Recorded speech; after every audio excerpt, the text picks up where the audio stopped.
Hey, it's Mr. D back again for another performance video, this time Amazing Grace from the Kendor Recital Series book. This is a traditional piece.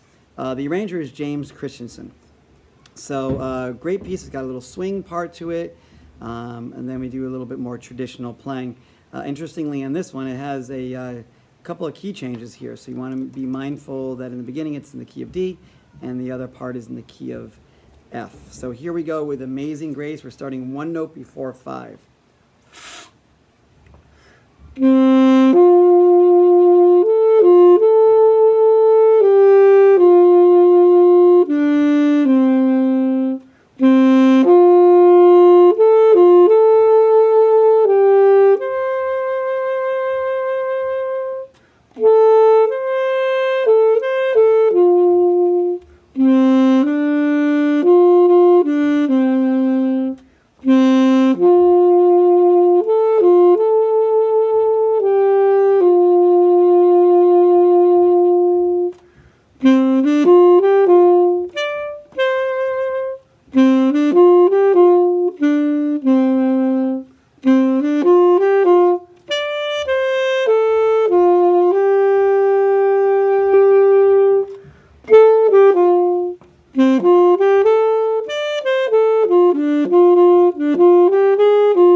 So Amazing Grace, wonderful, beautiful melody, classic, so beautiful, and we want to make sure that we treat Amazing Grace with as much care as a sax player as possible. We want to have a beautiful, warm sound, not a screechy kind of sound. We want to push from our stomach, open up our throat to get that wonderful, warm, beautiful sound that we can for this lovely piece. So the piece starts basically slow, and we have our traditional way of playing the melody, making sure that we play F sharps and C sharps, of course. And then we have this like swing part, but the tempo basically stays the same. It's just that the rhythms become more jazz-like. So they write it as dotted quarter and single eighth. But if you've had any experience with jazz, you want to basically treat that more like a swing eighth note. So this would be traditional eighth notes.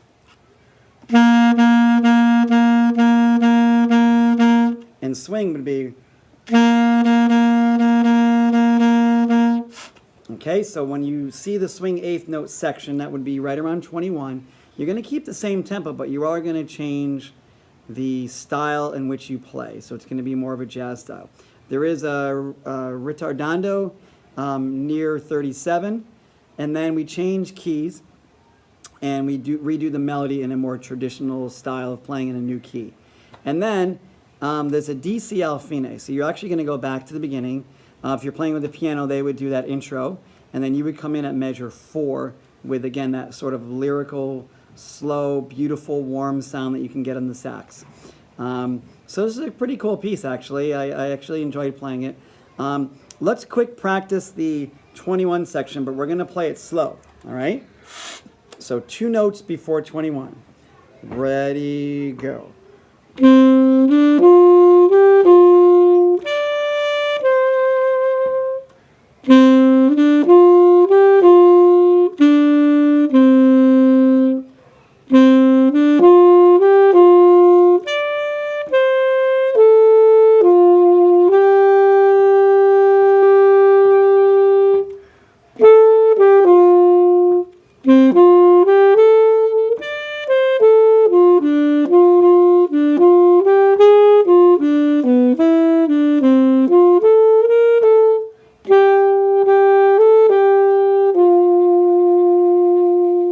So you want to do a light tongue on that. You don't want to do like a sort of a traditional regular tonguing. You want to do a kind of a jazz tonguing. And with the 8th notes, it's very almost legato. It is legato.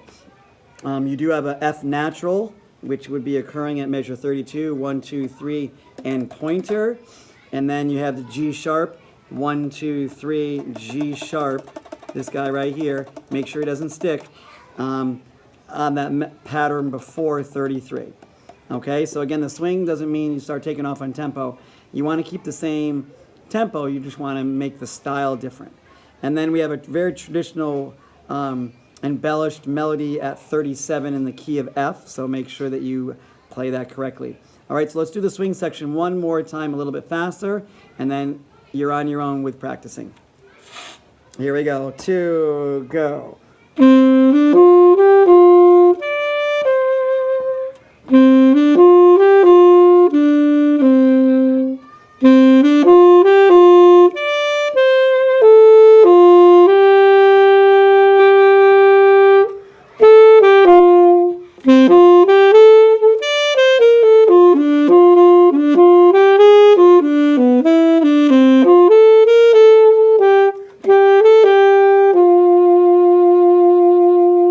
So that 29 section is actually pretty cool. Let's do that again. Ready, go, 29, and go.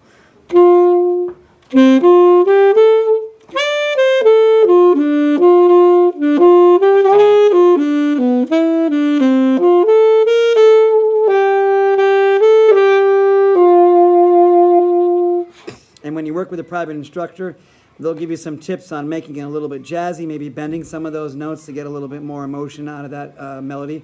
So it's pretty cool. I actually like this song a lot.